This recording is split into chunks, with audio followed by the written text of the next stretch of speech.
Si vous sentez que les jours s'enchaînent, que vous n'avez pas d'énergie, pas envie de faire les choses, alors cette vidéo est pour vous.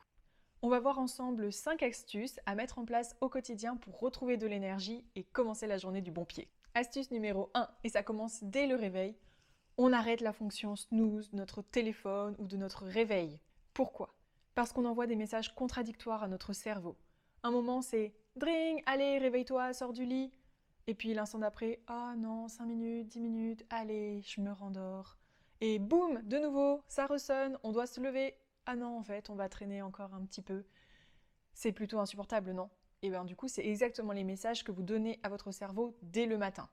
Jusqu'à ce qu'on arrive à l'heure fatidique, qui est notre dernier réveil, notre ultimatum, et là, on sort du lit dans la précipitation, on n'est pas très bien, on est déjà en retard pour la journée.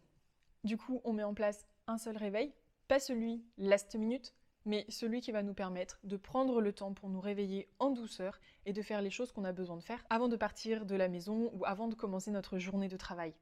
Dans l'idéal, peut-être une demi-heure avant l'heure à laquelle on aurait mis, donc ce fameux premier réveil de nos snooze.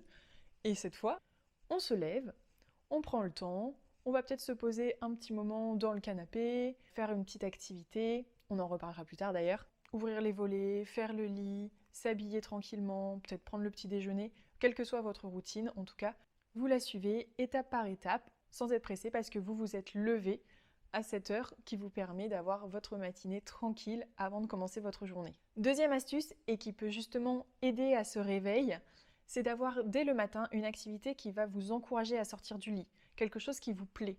Pour moi, ça va être de me préparer une petite tasse d'eau chaude, de me mettre dans le canapé de manière confortable, avec un livre que j'ai envie de lire et sur lequel je ne peux pas avancer à d'autres moments. Je profite du lever du jour, je note peut-être quelques informations intéressantes, et comme ça me permet de me réveiller et après de pouvoir enchaîner sur le reste.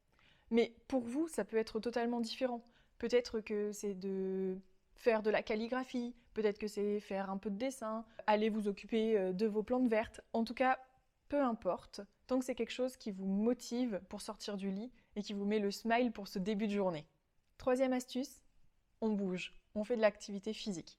Pourquoi? S'endormir plus facilement et éviter les réveils nocturnes fréquents. En effet, si on bouge pendant la journée, on a une dépense physique et du coup, on va avoir une fatigue physique qui est saine le soir. Et non pas juste cette fatigue mentale du fait qu'on ait pensé à plein de choses, qu'on ait passé notre temps devant les écrans et qui du coup a plus tendance à nous stresser et donc à moins nous aider pour dormir.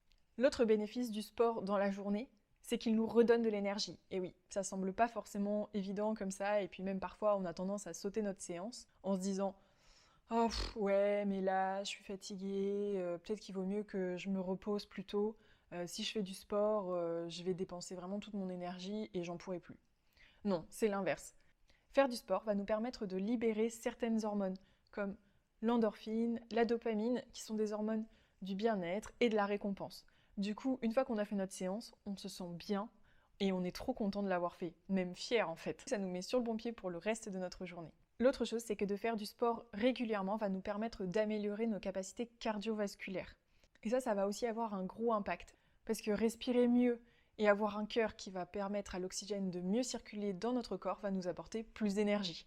Enfin, qu'est-ce que j'entends par activité physique? Ça ne veut pas dire que vous devez faire du sport tous les jours à fond, aller à la salle, vous mettre à courir tout le temps. Non, en fait, c'est 2 à 3 séances par semaine avec une intensité modérée à forte. Et le reste du temps, ça va être juste de bouger, d'aller marcher, de monter les escaliers ou de prendre l'ascenseur. Ces petites actions du quotidien qui vont nous permettre de ramener du mouvement dans notre corps. Quatrième astuce, et c'est encore plus valable dans les moments d'automne, d'hiver, où il pleut, il fait plus froid, ça va être de se forcer quand même à sortir tous les jours, au moins 10 minutes. Et ce pour 2 raisons. Déjà, être en contact avec la lumière naturelle du soleil. Notre corps est fait pour vivre sur un rythme circadien de 24 heures. Pour ça, étant donné que nous sommes des animaux diurnes qui vivons la journée, quand nous sommes en contact avec la lumière du jour, on envoie un signal à notre corps qui dit « Coucou, le soleil est levé, c'est le moment où tu dois être réveillé, où tu dois sortir, où tu dois bouger, où tu dois faire des choses. » Si on reste toute la journée enfermé, en passant de la maison à la voiture, au bureau, puis de nouveau à la voiture et à la maison sans être sorti une seule fois, notre corps n'a pas pu capter cette lumière naturelle qui va l'aider à nous réveiller justement. Et non, vous coller à la lumière des ampoules, à la maison ou au bureau ne va pas aider. on peut adapter les jours où il pleut, par exemple énormément dehors. Au lieu de sortir, peut-être que c'est trop contraignant, à ce moment-là, on va faire en sorte d'être au maximum près des ouvertures. Donc des baies vitrées, des fenêtres, et en tout cas passer le plus de temps en contact avec cette lumière naturelle. Deuxième avantage au fait de sortir, c'est d'être en contact avec l'air frais de dehors pour apporter plus d'oxygène dans nos poumons et nous permettre d'avoir plus d'énergie. Et enfin, dernière astuce dont on ne parle pas tout le temps, c'est le fait de s'hydrater. Il faut boire au moins 1,5 litre par jour. Et l'un des effets de la déshydratation, c'est justement cette espèce de somnolence, fatigue qu'on peut ressentir dans la journée. Non, vous n'êtes pas juste fatigué, vous avez soif. Donc essayez de garder à portée de main une bouteille, un verre d'eau qui va vous rappeler « Ah, tiens, j'ai pas assez bu encore aujourd'hui » et du coup vous permettre de boire davantage. N'hésitez pas aussi, ce que certains de mes coachés font parfois, c'est de se mettre une petite alarme sur leur téléphone, par exemple toutes les heures, qui dit juste d'aller boire. Une fois que c'est devenu une habitude, on peut arrêter cette alarme. Voilà, j'espère que ces astuces pourront vous aider au quotidien pour vous sentir moins fatigué. N'hésitez pas à les coupler entre eux, comme par exemple faire votre séance de sport dehors. En tout cas, si vous ne faites aucune de ces choses-là, n'hésitez pas également à prendre votre temps et à y aller progressivement. Vous pouvez déjà choisir 1 ou 2 conseils à mettre en place sur les premiers jours, les premières semaines, et une fois qu'ils sont établis, vous pouvez en rajouter un autre et y aller petit à petit comme ça pour changer vos habitudes sur le long terme. Si ce type de vidéo vous plaît, n'hésitez pas à vous abonner pour voir les suivantes et vous pouvez également mettre en commentaire les habitudes que vous comptez mettre en place sur les jours à venir. Je vous dis à bientôt!